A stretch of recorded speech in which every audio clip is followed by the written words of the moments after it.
Tyler's rise to fame might not have been as innocent as it looked, because baby, she just got exposed. And the story is way deeper than people calling her an industry plant.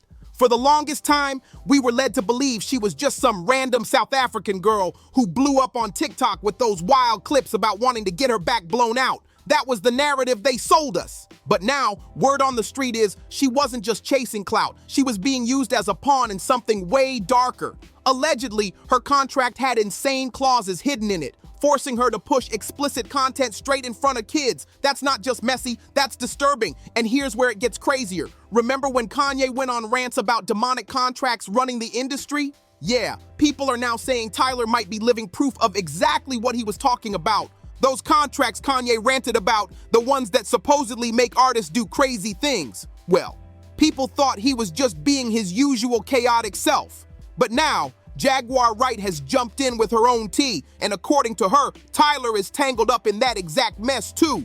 Jaguar didn't hold back either. She straight up called Tyler an industry slave. And all of this noise really started after her EP, We Want to Party, dropped, and only pulled 3.7K in first week sales. Now, let's be honest, those numbers are brutal, especially for an artist who already has a track with 1 billion streams on Spotify and heavy industry backing. Fans expected more, and when she didn't deliver, the backlash was immediate. A lot of people, especially Black American fans, started dragging her hard and saying the reason she's flopping is because she never connected with them in the first place. One person posted, "So Tyler had an album debut of 3.7K? She may forever be in the flop asylum?" Another added, "Tyler is a flop. Black Americans are done with her. She just needs to take her back to South Africa with that colored mess."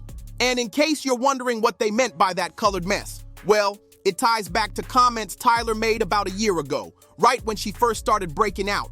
When Tyler first blew up, she immediately clashed with a lot of people online after making one comment that rubbed folks the wrong way. She said she wasn't black, she was colored.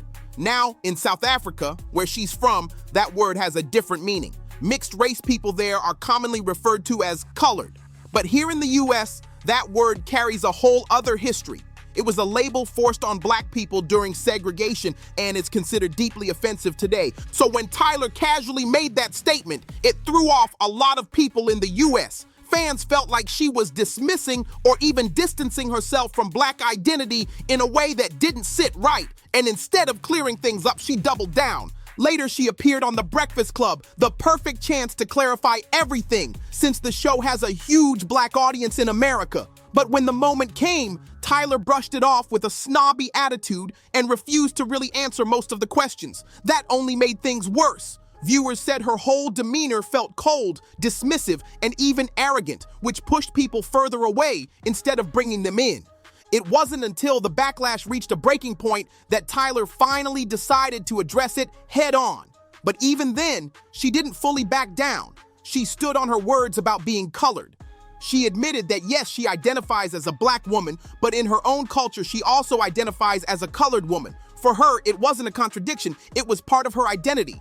Tyler explained, "Me choosing not to say anything, I'm happy that I didn't. I didn't want to explain my culture and something that's really important to me on a platform that was just going to be purposefully misconstrued. I've explained it a lot of times before, but people took that and put words in my mouth. They said a whole bunch of things I never said and ran with it.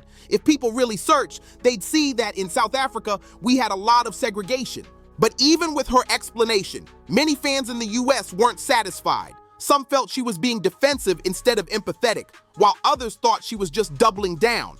Instead of putting the controversy to rest, it left people even more divided, half defending her cultural context, the other half convinced she didn't respect Black Americans enough to bridge the gap.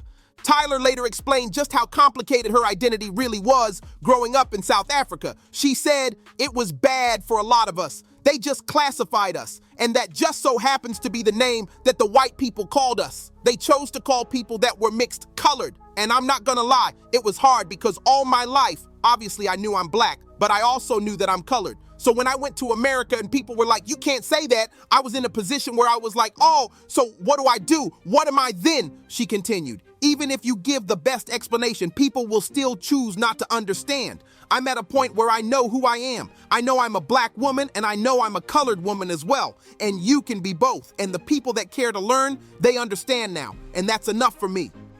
But while Tyla was trying to defend her culture and clarify her words, Jaguar Wright stepped into the chat, and that's when things went left. Jaguar claimed Tyla wasn't just misunderstood. She accused her of being intentionally placed in the industry with a carefully crafted image designed to appeal to little girls. According to Jaguar, Tyla's whole innocent aesthetic was just a disguise to slip dirty, explicit lyrics into young minds. And once Jaguar said it, the conversation turned from cultural misunderstanding to something way darker.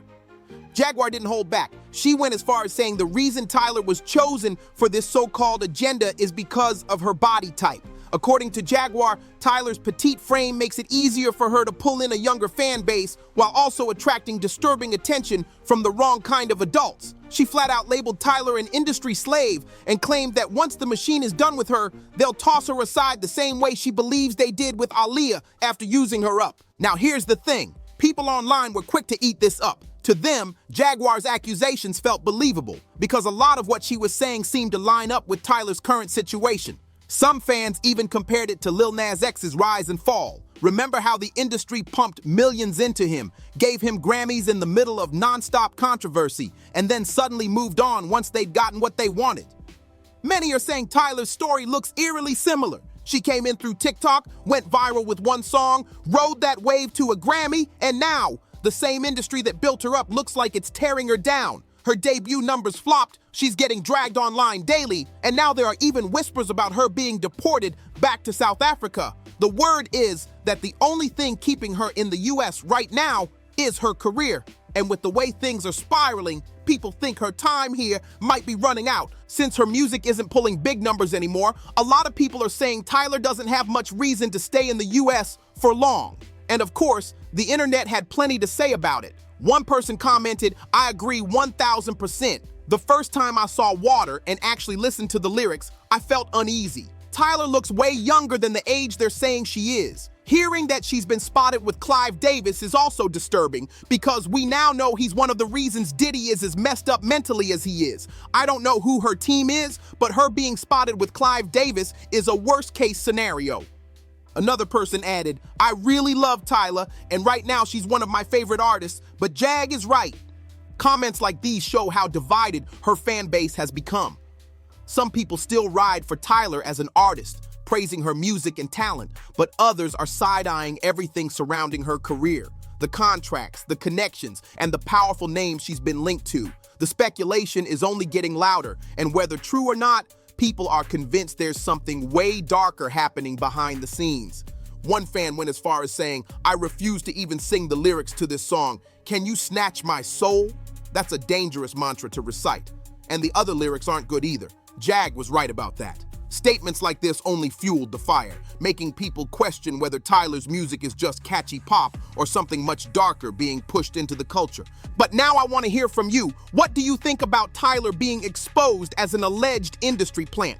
Do you believe Jaguar's claims that she's being used to target children with explicit messages? Or do you think this is just another conspiracy getting blown out of proportion? Drop your thoughts in the comments because this debate is far from over. Thank you for watching. Don't forget to subscribe, like, and share. Thank you for watching. See you on the next one.